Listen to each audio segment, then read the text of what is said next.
বিসমিল্লাহির রহমানির রহিম। আসসালামু আলাইকুম। আমার খুবই প্রিয় একজন ব্যক্তিত্ব হযরত মাওলানা মামুনুল হক সাহেব আমাদের দেশ এবং জনগণের উদ্দেশ্যে কি বললেন চলেন একটু শুনে আসি। সে বিষয়গুলো জাতির জন্য জানা প্রয়োজন। আলহামদুলিল্লাহি রাব্বিল আলামিন, আউযু বিল্লাহি মিনাশ শাইতানির রাজীম, বিসমিল্লাহির রহমানির রহিম। দেশবাসী, বাংলাদেশের সর্বস্তরের সকল জনগণ, সর্বশ্রেণীর সকল পেশার মানুষকে সর্বপ্রথম আমি স্বাগত জানাচ্ছি, অভিনন্দন জানাচ্ছি। আজকে একটি ঐতিহাসিক দিবস, 2024 সালের 5ই আগস্ট।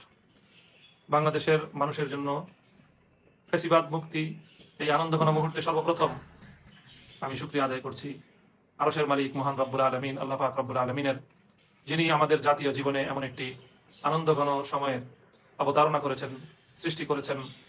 লাকাল হামদু ইয়া আল্লাহ ওয়া লাকাশ শুকরু ইয়া আল্লাহ।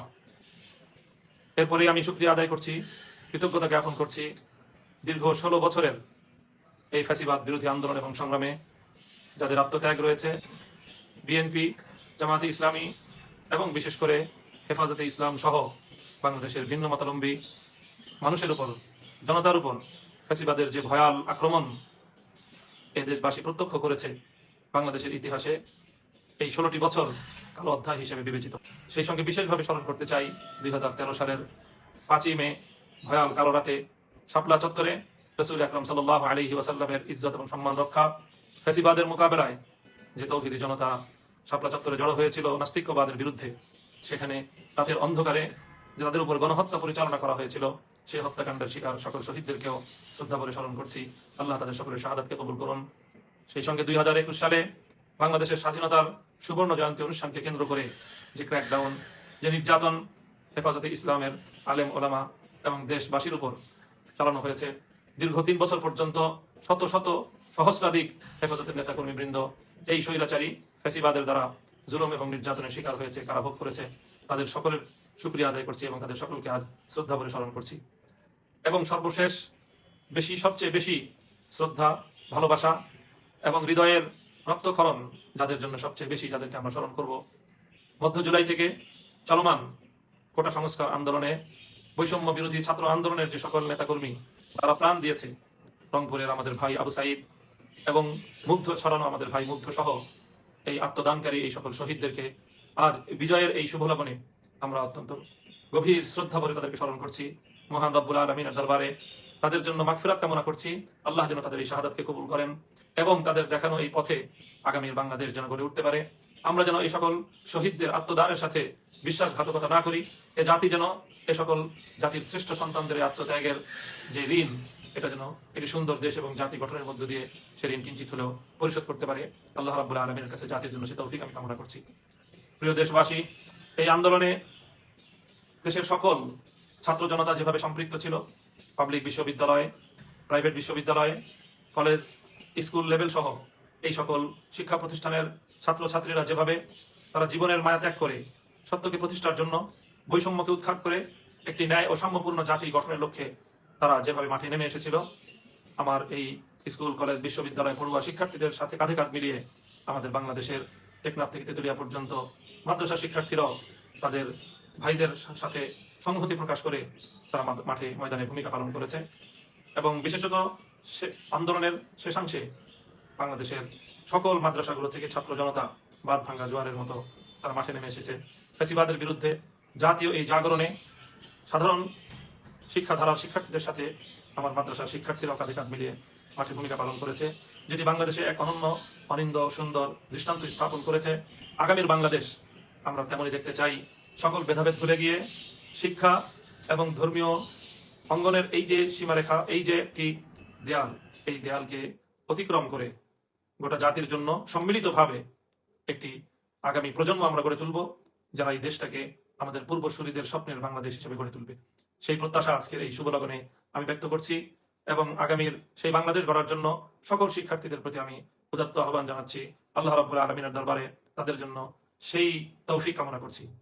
প্রিয় দেশবাসী, আজ দীর্ঘ একটি আন্দোলন এবং সংগ্রামের পরে বৈষম্য বিরোধী ছাত্র আন্দোলনের সমন্বয়কদের, তাদেরও প্রশংসা করতে হয়, তাদের প্রতি অকুণ্ঠ চিত্তে কৃতজ্ঞতা প্রকাশ করছি। তারা অত্যন্ত দক্ষতার সাথে, সাহসিকতার সাথে, আস্থা এবং সমন্বয়ের সাথে যেভাবে গোটা জাতিকে তারা নেতৃত্ব দিয়েছে। সত্যিকার অর্থেই বলতে হয় যে সাবাস বাংলাদেশ, এ পৃথিবী অবাক তাকিয়ে রয়। আমাদের তরুণ যুব প্রজন্ম, ছাত্র নেতৃত্ব আগামী দিনের তারা জাতীয় নেতৃবৃন্দকে একটি উত্তম দৃষ্টান্ত উপস্থাপন করে দেখিয়েছে কিভাবে একটি জাতিকে পরিচালনা করতে হয়, কিভাবে একটি বিপ্লবকে পর্যায়ক্রমে সাফল্যের দুয়ারে উপনীত করতে হয়, চূড়ান্ত সফলতা কিভাবে ঘরে তুলতে হয়, এবং সেজন্য যে ত্যাগ এবং কোরবানি স্বীকার করতে হয়, সেজন্য জালিমের রক্তে চক্ষুকে কিভাবে উপেক্ষা করতে হয়, সেভাবে কিভাবে রিমান্ডে নির্যাতনের মুখেও অকুত ভয় এবং স্থির থাকতে হয়, অটল এবং অবিচল থাকতে হয়। বৈষম্য বিরোধী ছাত্র আন্দোলনের সমন্বয়ক বৃন্দ জাতির সামনে তার একটি উজ্জ্বল দৃষ্টান্ত স্থাপন করেছে। আগামী দিনে তাদের এই দৃষ্টান্ত যে কোনো নেতৃত্বের জন্য একটি মাইল ফলক, অনুসরণীয় দৃষ্টান্ত হিসেবে কাজ করবে। সে মহিবুল্লাহ বাবু নগরী যেভাবে তিনি আমাদেরকে এবং জাতিকে, আমাদের এই কোমল প্রাণ, কোমলমতি এ সকল শিক্ষার্থীদের এই ন্যায্য আন্দোলনের পথে সহযোগিতা করবার জন্য উৎসাহিত করেছেন, নির্দেশনা দিয়েছেন এবং আমাদেরকে মাঠে ময়দানে ভূমিকা পালন করার জন্য তিনি আমাদেরকে নির্দেশ প্রদান করেছেন। সেজন্য আমির হেফাজত সহ হেফাজত নেতৃবৃন্দকেও আমরা শুকরিয়া জ্ঞাপন করছি। অন্যান্য ইসলামী অঙ্গনের অনেকে, ইসলামী আন্দোলন বাংলাদেশের নেতৃবৃন্দ এক্ষেত্রে অগ্রণী ভূমিকা পালন করেছেন। আমরা তাদেরও জাতির পক্ষ থেকে শুকরিয়া আদায় করছি। 5ই আগস্ট জাতির সেই বহু কাঙ্ক্ষিত বিজয়ের দিনটি এলো। অত্যন্ত দুঃখ এবং ভারাক্রান্ত হৃদয় নিয়ে বলতে হয়, এই দিবসের চূড়ান্ত বিজয় আসার ঠিক পূর্ব মুহূর্তেও গতকালকে যে অনাকাঙ্ক্ষিত আরো প্রায় শতাধিক প্রাণহানির যে ঘটনা ঘটলো, এই ঘটনা আসলেই না ঘটালেও চলতো। যারা ক্ষমতার মসনদকে আঁকড়ে ধরে রাখার যে এক জেদ, যে জেদ মানুষকে কোন পর্যন্ত তার অধোগতি হতে পারে, কোথায় পর্যন্ত তাকে নিচে নিয়ে নামাতে পারে, আমাদের এই সদ্য বিদায়ী ফ্যাসিবাদী স্বৈর শাসকের পতন থেকে আমরা মনে করব যে আগামী দিনের শাসকবর্গ শিক্ষা গ্রহণ করবে। তাদের জন্য এর চেয়ে অনেক উত্তম পথ খোলা ছিল। জাতির কাছে তারা যদি আত্মসমর্পণ করত, সময় থাকতে তারা যদি জাতির প্রাণহানির আত্মঘাতী পথে পা না বাড়িয়ে যদি জাতির আগামী দিনের তরুণ সন্তানদের সাথে যদি তারা সমন্বয় এবং তাদের কাছে যদি তারা আত্মসমর্পণ করার একটু মানসিকতা লালন করত, তাহলে আজ তাদের এই করুণ পরিণাম বরণ করতে হতো না। আমি আগামী দিনের রাষ্ট্রনায়ক নেতৃবর্গকে এই পতনের করুণ ইতিহাস থেকে শিক্ষা গ্রহণ করার জন্য সকলের প্রতি উদাত্ত আহ্বান রাখছি। প্রিয় দেশবাসী, আজ যখন স্বৈরশাসীর পতনের বিদায় ঘণ্টা বেজে গেল, এদেশের মানুষ স্বতঃস্ফূর্তভাবে কিভাবে তাদের যে ক্ষোভের বহিঃপ্রকাশ ঘটিয়েছে, গণভবন থেকে প্রধানমন্ত্রীর কার্যালয়ের প্রতিটি ইঞ্চিতে এদেশের মানুষ দীর্ঘ 16 বছর পর যেন তাদের মালিকানার অধিকার ফিরে পেয়েছে। সকল দেশবাসীকে বলবো, আজ রাতে আপনারা সম্ভব হলে সকলে দুরাকাত সালাতুশ শুকর আদায় করবেন, আল্লাহ রাব্বুল আলামিনের দরবারে সিজদায় পড়ে শুকরিয়া আদায় করবেন এবং আগামীর বাংলাদেশ যেন সুন্দর সমৃদ্ধিময় একটি বাংলাদেশ হিসেবে গড়ে উঠতে পারে, সেজন্য আল্লাহ রাব্বুল আলামিনের কাছ থেকে আমরা সাহায্য এবং তৌফিক কামনা করব। সেই আহ্বানও আমি জাতির কাছে রাখছি। আজ যখন আজকে যখন ফ্যাসিবাদী সরকারের পতন চূড়ান্ত হলো, তখন মাননীয় সেনাপ্রধান বাংলাদেশের বিভিন্ন রাজনৈতিক দলের নেতৃবৃন্দ এবং বিভিন্ন পেশাজীবী সহ নেতৃবৃন্দকে তিনি আহ্বান করেছিলেন পরিস্থিতি আগামীতে করণীয় বিষয়ে পরামর্শ করার জন্য। সেখানে অন্যান্যদের সঙ্গে আমিও আহত ছিলাম এবং সেনাপ্রধানকে আমরা পরামর্শ দিয়েছি। সেনাপ্রধান আমাদের পরামর্শ গ্রহণ করেছেন এবং তিনি জাতির উদ্দেশ্যে বক্তব্যের মাধ্যমে প্রধানমন্ত্রীর পদত্যাগের বিষয়টি নিশ্চিত করেছেন। সেই সঙ্গে আগামী দিনের কার্যক্রম পরিচালনার ক্ষেত্রেও তিনি আমাদের কাছে সহযোগিতা কামনা করেছেন। এরপরে আমরা সেনাপ্রধান সহ বঙ্গভবনে মহামান্য রাষ্ট্রপতির সঙ্গে সাক্ষাৎ করেছি এবং রাষ্ট্রপতির সঙ্গে বিভিন্ন পেশাজীবী এবং রাজনৈতিক নেতৃবৃন্দ সহ বিরোধী দলীয় সকল রাজনৈতিক নেতৃবৃন্দ সেখানে উপস্থিত ছিলেন, প্রতিনিধিবৃন্দ। মহামান্য রাষ্ট্রপতির সভাপতিত্বে বা তার নেতৃত্বে সেখানে বৈঠক অনুষ্ঠিত হয়েছে এবং আগামী দিনের জরুরি কিছু করণীয় বিষয়ে আমরা একমত হয়েছি। জাতির উদ্দেশ্যে সেই বিষয়গুলো ইতিমধ্যে আমরা বর্ণনা করেছি। আবারও বলছি যে সেখানে রাষ্ট্রপতি সহ 3 বাহিনীর প্রধান, সেনাবাহিনী, নৌবাহিনী এবং বিমান বাহিনীর প্রধান সহ সামরিক ঊর্ধ্বতন কর্মকর্তাগণ, বিএনপি, জামায়াতে ইসলামী, জাতীয় পার্টি সহ অন্যান্য দলের নেতৃবৃন্দ এবং সিভিল সোসাইটির নেতৃবর্গ সহ অনেকেই সেখানে উপস্থিত ছিলেন এবং বৈঠকের শেষাংশে বৈষম্য বিরোধী ছাত্র আন্দোলনের সমন্বয়ক বৃন্দ কয়েকজন সেখানে অংশগ্রহণ করেছেন। পরবর্তী তাদের সঙ্গে আরো বিশদ বৈঠক হওয়ার সিদ্ধান্ত ছিল। সেখানে আজ যে বিষয়গুলো আমরা ঐক্যমতে পৌঁছেছি, সে বিষয়গুলো জাতির জন্য জানা প্রয়োজন। আমরা সেখানে প্রথমেই এই বৈষম্য বিরোধী আন্দোলনে যে সকল মানুষের প্রাণ গিয়েছে, ছাত্র, শ্রমিক, কৃষক, নারী, পুরুষ, শিশু, যাদেরই প্রাণ গিয়েছে প্রায় 3 শতাধিক মানুষের গণমাধ্যমের সূত্র অনুযায়ী এবং প্রত্যক্ষদর্শীদের ধারণা মতে আরো অনেক বেশি, সেই সকল আত্মদানকারী সকল শহীদানের জন্য শোক প্রস্তাব গ্রহণ করা হয়েছে এবং তাদের রুহের মাগফিরাত কামনা করে দোয়া মোনাজাত পরিচালনা করা হয়েছে। সেখানে ঐক্যমত পোষণ করা হয়েছে। সেনাপ্রধান এবং রাষ্ট্রপতি আমাদেরকে আশ্বস্ত করেছেন যে এই সকল হতাহত এবং এই প্রাণহানি, জানমালের অপূরণীয় ক্ষয়ক্ষতির জন্য যারা দায়ী, সকলের উপযুক্ত বিচারের ব্যবস্থা করা হবে এবং কোনো অপরাধী পার পাবে না বলে তারা আমাদেরকে আশ্বস্ত করেছেন, কথা দিয়েছেন। আমরা তাদের কথার উপর আস্থা রাখতে চাই। তারপরে সেখানে আরেকটি সিদ্ধান্ত আমরা একমত হয়েছি আমরা, যে দ্রুত সময়ের মধ্যে অন্তর্বর্তীকালীন একটি সরকার গঠন করা হবে। আমরা আশা করব যে সেটিও ইনশাআল্লাহ দ্রুত সময়ের মধ্যেই জাতির সামনে অন্তর্বর্তীকালীন সরকারের রূপরেখা সহ সকল বক্তব্য জাতির সামনে খোলাসা হয়ে যাবে। সেই সঙ্গে এ বিষয়ে একমত হয়েছেন, রাষ্ট্রপতি আশ্বস্ত করেছেন যে বাংলাদেশের সাবেক প্রধানমন্ত্রী বেগম খালেদা জিয়া সহ বৈষম্য বিরোধী আন্দোলন চলাকালে বিগত প্রায় জুলাই মাসের শুরু থেকে হালনাগাদ বিরোধী দলীয় রাজনৈতিক নেতৃবৃন্দ, নেতাকর্মী, ছাত্র নেতৃবৃন্দ এবং যে সকল নিরপরাধ মানুষকে নির্বিচারে ব্যাপক হারে গণগ্রেফতার করা হয়েছে গত 1 মাস যাবৎ, তাদের সকলকেই 2-1 দিনের মধ্যেই মুক্তির ব্যবস্থা গ্রহণ করা হবে। সেনাপ্রধান নিজে এ ব্যাপারে আশ্বস্ত করেছেন, রাষ্ট্রপতি নিজে দায়িত্ব গ্রহণ করেছেন। সেই সঙ্গে সবচেয়ে গুরুত্বের সঙ্গে যে বিষয়টিতে আমরা একমত হয়েছে সেটি হলো এই বিজয়কে যেন কেউ কলুষিত করতে না পারে, অভূতপূর্ব জনতার এই বিজয়কে যেন কেউ কলঙ্কিত করতে না পারে, অনাহত অনাকাঙ্ক্ষিত আর কোনো ঘটনা যেন আমাদের জাতীয় জীবনকে আমাদের আঘাত দিতে না পারে, সে বিষয়ে আমরা সকলেই সজাগ থাকব। প্রিয় দেশবাসী, অনেক প্রাণহানি হয়েছে, দেশের জাতীয় অনেক স্থাপনা ধ্বংস হয়েছে, অনেক অপূরণীয় ক্ষয়ক্ষতি ইতিমধ্যে হয়ে গিয়েছে। আর কোনো ক্ষয়ক্ষতির ভার বহন করার সক্ষমতা আমাদের এই বাংলাদেশের নেই। সুতরাং দেশবাসীর প্রতি উদাত্ত আহ্বান জানাবো আমি যে আমাদের সকলেরই এখন দায়িত্বশীল ভূমিকা পালন করতে হবে। কোনো প্রতিহিংসা চরিতার্থ করার জন্য কারো উপর আঘাত করা যাবে না, কারো জানমালের ক্ষয়ক্ষতি করা যাবে না, এ বিষয়ে আমাদের সকলকে সোচ্চার থাকতে হবে। বিশেষত আমি দেশের আলেম সমাজ, ইমাম সমাজকে আমি বিশেষভাবে আহ্বান জানাবো যে আপনারা এ ব্যাপারে সোচ্চার থাকবেন এবং আপনারা সক্রিয় ভূমিকা পালন করবেন। এই সময় এই অস্থিতিশীলতার সুযোগ নিয়ে একটি মহল দেশের মধ্যে নতুন করে অস্থিতিশীলতা সৃষ্টি করতে পারে, বাংলাদেশের ভাবমূর্তি ক্ষুণ্ণ করতে পারে, দেশের ইসলাম প্রিয় জনতাকে কলুষিত করার অপপ্রয়াস চালাতে পারে। নানা ধরনের সাবোটাজ এবং অন্তর্ঘাতমূলক বিভিন্ন কর্মকাণ্ডের মাধ্যমে দেশের ইসলামিক অঙ্গনকে তারা ঘায়েল করার অপচেষ্টা চালাতে পারে। এজন্য বিশেষ করে অন্যান্য ধর্মাবলম্বী সংখ্যালঘু যারা রয়েছেন, তাদের ধর্মীয় উপাসনালয়গুলো এবং তাদের ব্যবসা প্রতিষ্ঠান, তাদের বাড়িঘর, তাদের সহায় সম্পদ, তাদের জানমালের প্রতি আমাদের সকলকে অত্যন্ত সতর্কতার সাথে দায়িত্বশীল ভূমিকা পালন করতে হবে, যেন কোনো একজন সংখ্যালঘুর উপর কোনো ধরনের আক্রমণ, তার জানমালের ন্যূনতম কোনো ক্ষয়ক্ষতি যেন কোনো দুষ্কৃতিকারী করতে না পারে, এই ব্যাপারে আমাদের সকলকে সোচ্চার এবং সজাগ থাকতে হবে। বিশেষত আজ রাত যেহেতু একটি সরকার পতন ঘটেছে, এই সময়টায় স্বাভাবিকভাবেই প্রশাসন এবং আইন শৃঙ্খলা রক্ষাকারী বাহিনীর মধ্যে একটি অস্থিরতা এবং একটি দুর্বলতা কাজ করবে। এই সুযোগে আজ রাতেই অনেক অঘটন ঘটে যেতে পারে।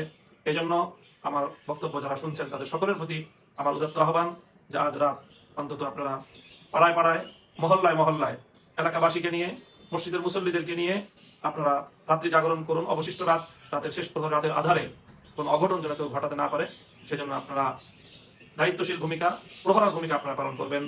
হিন্দুদের মন্দিরগুলো, প্যাগোডাগুলো এবং বৌদ্ধদের উপাসনালয়, অন্যান্য খ্রিস্টানদের উপাসনালয়, গির্জাগুলো, সেগুলো সহ তাদের সকল স্থাপনা, তাদের ব্যবসা প্রতিষ্ঠান, তাদের বাড়িঘর, এগুলোর প্রতি আমরা বিশেষভাবে আমরা পাহারাদারি করব, যাতে কোনো দুষ্কৃতিকারী এই সকল ক্ষেত্রে কোনো আঘাত করে, আক্রমণ করে দেশের মধ্যে যেন কোনো অস্থিতিশীলতা সৃষ্টি করতে না পারে, বিশ্ব দরবারে বাংলাদেশের ভাবমূর্তি যেন কোনোভাবেই ক্ষুণ্ণ করতে না পারে।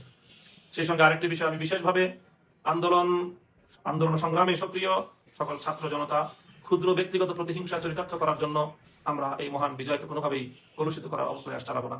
এই বিজয়কে দেশের জন্য, জাতির জন্য একটি উত্তম এবং উন্নত ভবিষ্যৎ বিনির্মাণে আমরা উৎসর্গ করতে চাই। সেই হিসেবে কেউ ব্যক্তিগত রাজনৈতিক প্রতিহিংসা, রাজনৈতিক প্রতিপক্ষকে ঘায়েল করার মোক্ষম সুযোগ হিসেবে এটিকে কেউ ব্যবহার করার চেষ্টা করবেন না। সেই সঙ্গে আমরা আরেকটা কথাও বিশেষভাবে বলবো যে চলমান এই আন্দোলনে সরকারের নির্দেশ পালন করতে গিয়ে বা সরকারের বৈধ বা অবৈধ আনুগত্য করতে গিয়েও আইন শৃঙ্খলা রক্ষাকারী বাহিনী, বিশেষত পুলিশ বাহিনী অনেক ক্ষেত্রেই তারা জনতার উপর চড়াও হয়েছে। রাষ্ট্রীয় পেটোয়া বাহিনী হিসেবে মানুষের জানমালের অনেক ক্ষয়ক্ষতি করেছে এবং অনেক ক্ষেত্রে তারা সীমা লঙ্ঘন করেছে, এতে সন্দেহের কোনো অবকাশ নেই।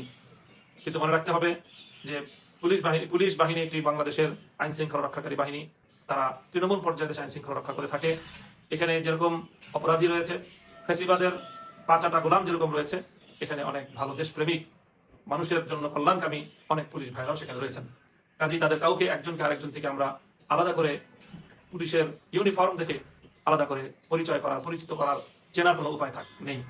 কাজে এই সময়ে সেই আমাদের ক্ষোভগুলোর কারণে নির্বিচারে কোনো পুলিশের উপর, থানার উপর হামলা করার যে সকল দুঃখজনক ঘটনাগুলো ঘটছে, এ বিষয়ে আমি দেশবাসীর প্রতি সংযমী ভূমিকা পালন করার উদাত্ত আহ্বান জানাচ্ছি যে আপনারা এই ধরনের আর কোনো থানায় আক্রমণ ঘটানোর মতো দুঃখজনক বেআইনি কার্যক্রম আপনারা কেউ করবেন না।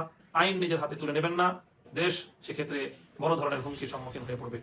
প্রিয় দেশবাসী, এই কথাগুলো আমি আপনাদের সম্মুখে উপস্থাপন করলাম আজকের ঐতিহাসিক লগনে আবারও বিগত 16 বছরের জুলুম শোষণের শিকার, নিরীহ, নিপীড়িত, নির্যাতিত বাংলাদেশের নারী, পুরুষ, আবার বৃদ্ধ বনিতা সকলকে শ্রদ্ধা করে স্মরণ করছি, যারা এই সময়টায় দুনিয়া থেকে বিদায় গ্রহণ করেছেন।